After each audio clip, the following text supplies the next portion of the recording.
Going into every season in the NBA, there is always this level of excitement among fans, whether you're a die-hard fan of the game and have been following it since you were a kid, or you just started getting into the NBA and watch the games passively, because a new season is a fresh start for every team. Every team starts off the year 0-0, and there is always this hope that your team will show up better than the year before. And then, of course, it's the headlines, the drama of it all. What are going to be the major news stories of the season? What are going to be those crazy storylines that were never expected or could have been anticipated at the start of the year? Like last season, Kevin Durant getting moved to the Phoenix Suns, the Dallas Mavericks missing the play-in despite having traded for Kyrie Irving.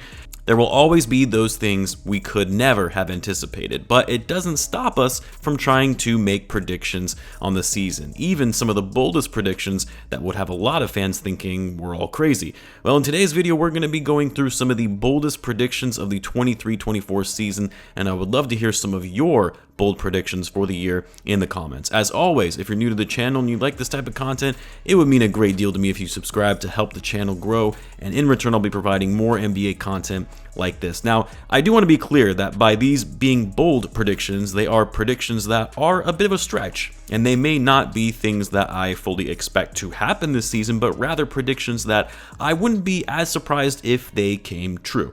More or less hot takes, if you will. Otherwise, they wouldn't be considered bold. They would just be predictions. So before you go nuts on me in the comments, just remember these predictions are bold for a reason. And I'm going to start with probably the boldest of them all, and that's the Philadelphia 76ers blowing up the roster this year by the trade deadline. And yes, that also includes Joel Embiid. Here's the thing.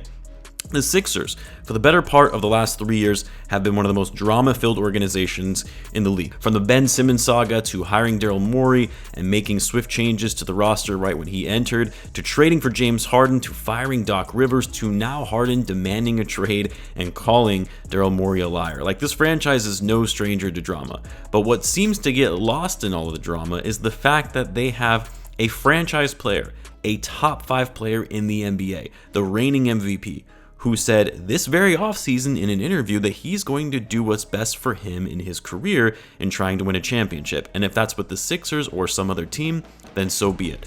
I made a whole video on that interview and how this was really Embiid's way of putting the Sixers on notice, putting them on the clock, like, hey, you better figure this out or I'm going to start looking elsewhere. It didn't work out with Ben, you didn't extend Jimmy Butler, but instead gave Tobias Harris a fat contract. And then you traded for James Harden, who after just a season and a half is already demanding out and appears to be on a mission to do everything in his power to sabotage Daryl Morey. Like, if you're Joel Embiid, one of the biggest names in the game, you've been with this franchise your entire career, you're going to be turning 30 years old this season, and throughout your tenure, the Sixers have never made it beyond the second round of the playoffs, despite being one of the best teams in the Eastern Conference in recent years. Now, some of that you can put on Embiid himself for their lack of success in the playoffs, but at the end of the day, Embiid knows his window to win a championship is dwindling with every passing season. And given the fact that it appears the relationship between Morey and Harden is beyond repair, and Harden will either get moved or just sit out until he is traded, and when you look up and down the rest of the roster and see there really isn't much to get excited about outside of maybe Tyrese Maxey, who the Sixers haven't committed to by giving him an extension off his rookie deal, and I can easily see a world in which the Sixers, because of all the drama, because of the pressure of trying to make this process work, they come out flat to start the season. They struggle, maybe hover around 500 or slightly above that going into January, and Embiid says, I've had enough. I want to be traded. And if Embiid is demanding a trade, it's over. At that point, you're going to be going on a fire sale and starting to rebuild. You move Tobias Harris before he becomes a free agent in the offseason. Most of the roster is on expiring deals, so you look to move guys like D'Anthony Melton, Korkmaz, Dwayne Dedmon, Patrick Beverley, Montrezl Harrell. Basically do whatever you can to package your older players for younger guys and draft capital. Because if Embiid is asking out, the process is over, you reboot and start fresh. Now, before I continue with the video, you're going to want to hear this amazing offer from our partners over at Mint Mobile, because honestly, guys, it's the easiest way to switch to a new wireless provider and save tons of money in the process. If you've ever thought, why in the world is my wireless bill so damn high, then let me tell you about Mint Mobile. You might already know Mint Mobile if you've seen those funny ads from Ryan Reynolds, who is also an owner, by the way, but let me quickly tell you how awesome their service is. Mint Mobile offers premium wireless service for as low as $15 a month, and you don't have to sacrifice any coverage coverage, speed, or data. They're built on the nation's largest 5G network, and they're able to keep costs low because they sell direct to you online. They cut out the retail stores and salespeople. Why should you pay more than you have to for access to the same network? Click the link in my description or scan the QR code if you're interested in the best value in wireless. All Mint Mobile plans include unlimited nationwide talk and text, plus lightning fast 5G and free mobile hotspot. Like I said, guys, switching to Mint Mobile is super easy. Literally, it only took me 15 to 20 minutes to switch. Thanks to their digital eSIM cards, you can sign up and activate immediately right on your phone from the comfort of your home. If your phone isn't eSIM compatible, Mint Mobile will ship you a new SIM card for free. And now, as a special limited time offer to viewers of this channel, you can get their unlimited plan, which is normally $30 a month, for just $15 a month. That's 50% savings off their already super low price. 15 minutes to pay as low as $15 a month for your phone plan. It really is that simple. Use my link to get started. Click the link in the description or scan the QR code. And if you've already made the switch, let me know in the comments. And thanks to Mint Mobile for partnering with me on this video. The next bold prediction, and maybe this one isn't as bold because I have seen others say this as well, but Victor Wembanyama will not win Rookie of the Year this upcoming season. That's not to say that Wemby won't have a solid year.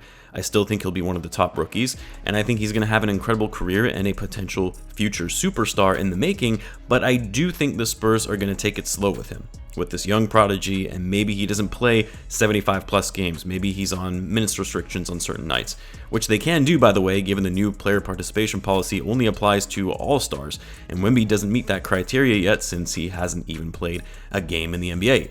But not only that, I do think there are going to be bigger rookie standouts, and I'm really looking at two players in particular in Chet Holmgren and Scoot Henderson.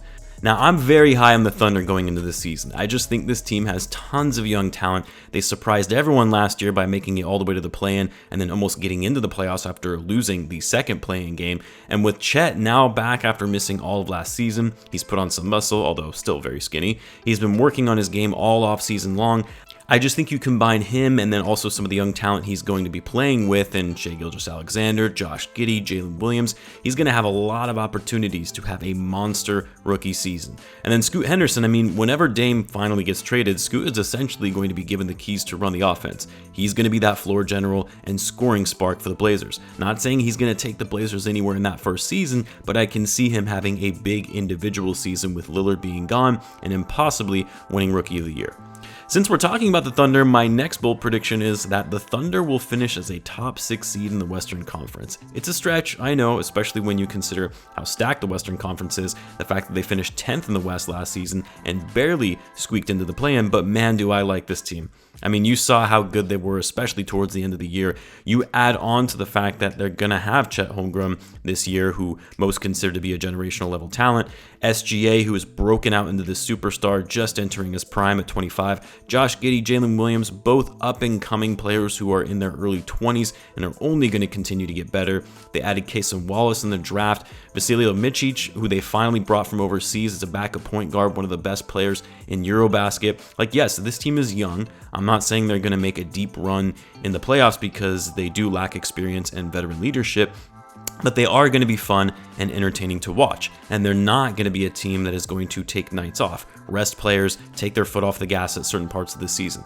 They're going to be fighting to win every night. And who knows, depending on how well they show up, depending on what star players might become available around the league closer to the trade deadline, with all the draft picks the Thunder have at their disposal, they might try and make a big push to add another star to their roster, which would even further bolster their record. So yes, I wouldn't be shocked if the Thunder finish as a top 6 team in the West.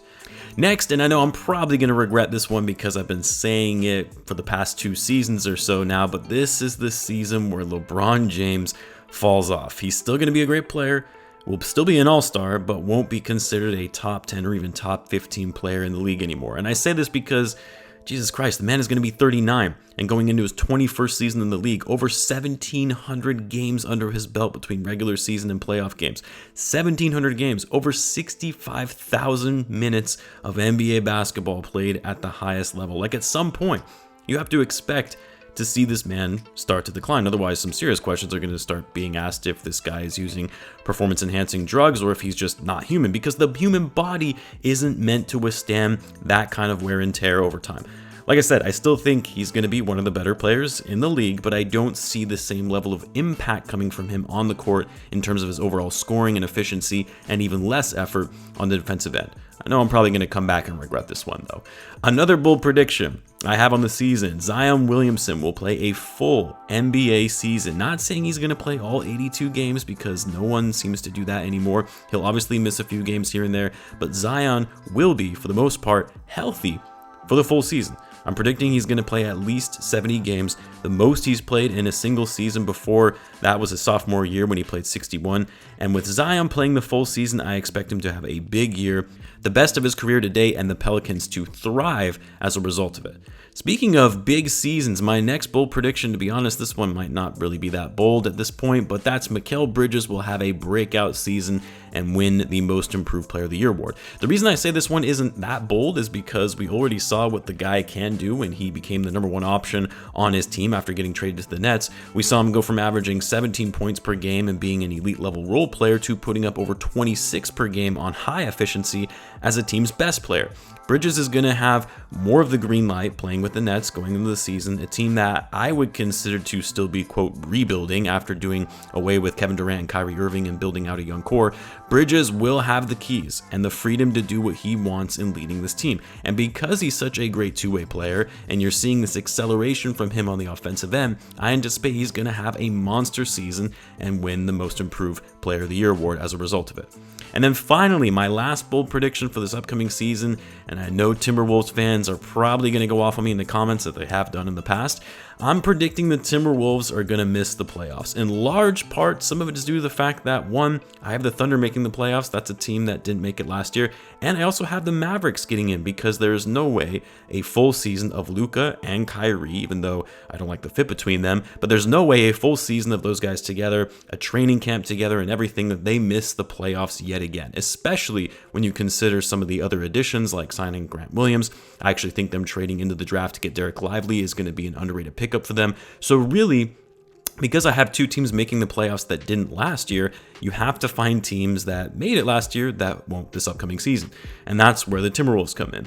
I'm just not sold on this team. I know Karl Anthony Towns was out most of the season last year. I know they had other injuries as well. And even as good as Anthony Edwards has been, and I fully believe he's only going to continue to get better, I just don't like the fit on this roster. I don't like the Gobert and Cat pairing. In theory, yeah, it was a nice idea to have Cat play the 4, help space the floor, and have Gobert be that strong rim protector in the paint, which is what they were lacking.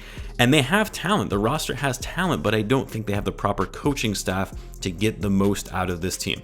And then you look at their offseason and you see it was pretty underwhelming. Underwhelming for a team that just finished 8th in the Western Conference and nearly got bounced in the play-in after losing the first game. And not to mention the fact that this is a team that was trying to make an all-in push by trading away their future for Rudy Gobert. So you would have expected them to be a bit more active in the offseason after a disappointing year. But instead, probably the biggest signing of the offseason for them was Troy Brown Jr. for a 1-year deal, if you can even call that a big signing. So it's going to be fun to come back to this video at the end of the year and see just how far off some of my predictions were, because that does happen. I do like to go back and troll myself a bit when it comes to these sorts of things, but let me know your thoughts on some of these predictions as well as your own bold predictions. Let me know in the comments. As always, be sure to subscribe, and I'll see you in the next one.